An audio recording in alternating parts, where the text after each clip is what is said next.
Hey everyone, welcome back to the channel. This is Simran and welcoming you all to another video, basically chemistry exam planning video, right?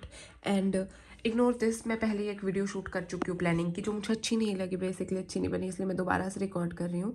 So anyways, तो यहाँ पे सबसे पहले मैं तुम्हें एक बात बता दूँ कि नाउ हमारा फिजिक्स का पेपर हो चुका है एंड कई लोग अभी उसके ही गम में डूबे हुए हैं कि फिजिक्स का पेपर अच्छा नहीं हुआ. भाई तुम टेंशन लेके अब पेपर चेंज भी नहीं कर सकते. प्लीज़ उसको भूल जाओ और अभी तुम्हारे 3-4 एग्जाम और पड़े हैं, उनके लिए पढ़ो सो दैट तुम्हारे उसके परसेंटेज भी बैलेंस आउट हो जाए. तो उसके बारे में नहीं सोचना तुम्हें, क्योंकि अब सोच के उसके नंबर चेंज तो नहीं होने वाले ना. अगर नंबर चेंज हो रहे होते तो सब उसके बारे में ही सोच रहे होते. एनीवेज, तो अभी let's back to the video. अभी हम बनाएंगे केमिस्ट्री की प्लानिंग. तो यहाँ पे सबसे पहले मैंने सिलेबस लिख लिया, जिसमें हमारे 10 चैप्टर हैं.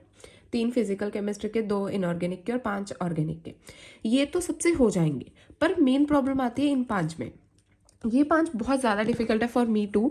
लाइक बायोमोलिक्यूल्स तो अभी तक मैंने एक बार भी नहीं पढ़ा. लेजिट मैं प्री बोर्ड में भी बायोमोलिक्यूल्स छोड़ के गई थी, बट बोर्ड्स में नहीं छोड़ के होंगी, क्योंकि 5 नंबर का बायोमोलिक्यूल्स में मिनिमम पेपर आता है आई गेस. तो देखो, फिजिकल केमिस्ट्री और इनऑर्गेनिक मैंने प्लान बनाया कि मैं 21, 22 और 23 तारीख तक मैं अपनी ये 5 चैप्टर पूरे कर दूंगी. हमारा पेपर 28 तारीख को है, मतलब 6-7 दिन की छुट्टी है. बट मैंने सुना है पेंटिंग वालों के पास गैप डेज नहीं है, लाइक हाँ, पर कोई बात नहीं, तुम मैनेज कर लेना. And then comes organic. Organic को मैं 4 दिन दे रही हूँ, 24, 25, 26 और 27.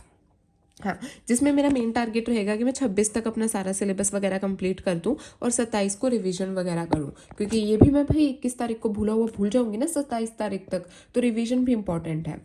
एंड बात रही सैम्पल पेपर की, तो मैंने फिजिक्स में भी सोचा था कि लास्ट ईयर में 5 सैम्पल पेपर लगा लूँगी, बट मुझसे एक भी नहीं लगा, क्योंकि लास्ट ईयर भाई हमारे ऊपर प्रेशर होता है रिवीजन का कि ये भी पढ़ लें, वो भी पढ़ लें, वो भी आ सकता है, ये भी आ सकता है, तो हम यही कुछ करते रहते हैं. तो इस वजह से आई डोंट थिंक सो मैं सैम्पल पेपर इस बार भी लगाऊंगी, क्योंकि भाई टाइम ही नहीं मिलता. एंड और मुझे क्या बताना, हाँ, मैं किससे पढ़ूंगी ये सब. तो देखो, यूट्यूब पे बहुत सारी मैराथन्स वगैरह चल रही हैं, है ना. सारे टीचर्स ही मैराथन्स वगैरह ले रहे हैं, but I don't think so मैं कोई मैराथन वगैरह लूँगी. मैं खुद से ही प्रेफर करूँगी पढ़ना वगैरह, या कोई लेक्चर वगैरह देख लूँगी रिवीजन वगैरह वाला, क्योंकि आई डोंट बिलीव कि मैराथन से मुझसे पढ़ा जाएगा, क्योंकि लाइक नहीं पसंद है मुझे मैराथन से पढ़ना. I will not study from marathons. अगर तुम पढ़ना चाहते हो तो तुम पढ़ भी सकते हो, कहीं से भी पढ़ो, किसी से भी पढ़ो, बट पढ़ो. कोई भी टीचर मतलब जो रेलेवेंट पढ़ा रहा है उनसे पढ़ सकते हो तुम. एंड हाँ, पिछली बार तो भाई केमिस्ट्री सुना था इजी आई थी, पर इस बार देखो फिजिक्स का पेपर हमारा इजी आया. 2025 से तो इजी आया था फिजिक्स का पेपर. हाँ, मेरा सेट इजी था काफ़ी, बट मैंने देखा यूट्यूब पे काफ़ी सेट बहुत ज़्यादा डिफिकल्ट थे. एंड देखो, हमारे 3 एग्जाम होते हैं मेन, फिजिक्स, केमिस्ट्री, मैथ्स.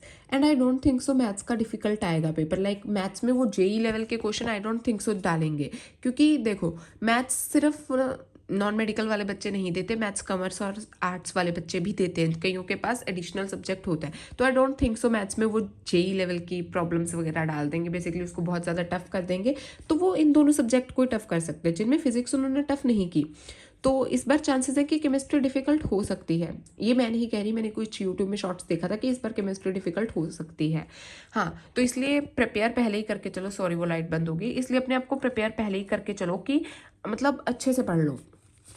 हाँ, तो दिस वॉज माई प्लान. इसमें आई थिंक मैंने जैसे फिजिक्स में पूरा एक अच्छे से प्लान शीट बनाई थी, ऐसा कुछ तो मैं नहीं बना पाई केमिस्ट्री में, क्योंकि भाई मुझे भी नहीं पता वो कैसे कैसे बनेगी, क्योंकि मुझे नहीं पता ना मैं किस सीक्वेंस में ये करूँगी. बस मैंने ऐसा कर दिया कि 3 दिन में मुझे 5 चैप्टर कंप्लीट करने हैं. एंड हाँ, एग्जाम में ऑर्गेनिक अच्छे से करके जाना है, क्योंकि आई थिंक ऑर्गेनिक की वेटेज अच्छी खासी होती है.